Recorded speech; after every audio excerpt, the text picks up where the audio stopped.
তাহাজ্জুদ তো তাদের জন্য যারা রেগুলার ফজর পড়ে, ঠিক কি না? এজন্য ফজরের সালাত অন টাইমে পড়তে হবে, পাশাপাশি তাহাজ্জুদের সালাতও পড়তে হবে। আল্লাহ তুমি তৌফিক দাও। আমিন। সাইয়েদনা জিবরাইল বললেন, নবী ইন্না শারাফাল মুমিন ফি কিয়ামিল লাইল, তাহাজ্জুদের নামাজ পড়লে পাঁচটা ফজিলত পাওয়া যায়। এক হলো ওই ব্যক্তির মর্যাদা বাড়িয়ে দেয় কে? আল্লাহ। বিশ্বনবী বললেন, তাহাজ্জুদ তোমরা আলাইকুম বি কিয়ামিল লাইল, তোমরা বেশি বেশি কিয়ামুল লাইল করবা, বেশি বেশি তাহাজ্জুদের নামাজ পড়বা। কারণ তোমাদের আগে যত উম্মতের মধ্যে আল্লাহর বড় বড় ওলি হয়েছে, তারা প্রত্যেকে রাত্রি বেলায় তাহাজ্জুদের সালাত আদায় করত। সুবহানাল্লাহ। তার মানে তাহাজ্জুদের এক নাম্বার ফজিলত হচ্ছে শারাফুল মুমিন, মুমিনের মর্যাদা বাড়ায় দেয় কে? আল্লাহ। দুই নাম্বার কুরবাতুন ইলাল্লাহ, আল্লাহর সাথে কানেক্টিভিটি বাড়ায় দেয় কে? আল্লাহ। বান্দা যখন সিজদায় পড়ে আল্লাহর কাছে চায়, মুহূর্তের মধ্যে দোয়াগুলো কবুল করে কে? আল্লাহ। ওই বিশেষ মুহূর্তে আল্লাহ প্রথম আকাশে বিশেষ মনোযোগ দেয়। তখন যদি আপনি চোখের পানি ছেড়ে সিজদায় পড়ে কাঁদেন, আপনার দোয়া কবুল করবে কে? আল্লাহ। আল্লাহর কাছে দুই ফোঁটা পানি সবচাইতে প্রিয়।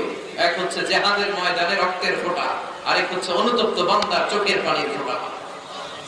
অনুতপ্ত বান্দার চোখের পানি চোখ বেয়ে নাকের ডগা বেয়ে জমিনে পড়ার আগে ওই বান্দার জীবনের সব গুনাহ মাফ করে দেয় কে? আল্লাহ।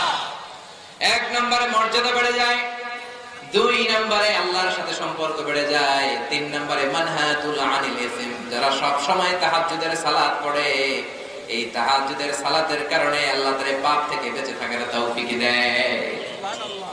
চার নম্বরে মুকাফফিরুল লিসাইয়্যাত, মনের অজান্তে শয়তানের ওয়াসওয়াসায় যদি কোনো পাপ হয়েও যায়, তাহাজ্জুদের নামাজ সব পাপগুলো ধুয়ে মুছে সাফ করে দেয়। সুবহানাল্লাহ। পাঁচ নম্বরে বিশ্বনবী বললেন, মুতাররিদাতুন লিদ্দাই আনিল জাসাদ, যারা সব সময় তাহাজ্জুদের সালাত পড়বে, ওই ব্যক্তির দেহের মধ্যে দুরারোগ্য কোনো ব্যাধি থাকলে ওই ব্যাধি থেকে তারা শিফা দান করবে কে? আল্লাহ।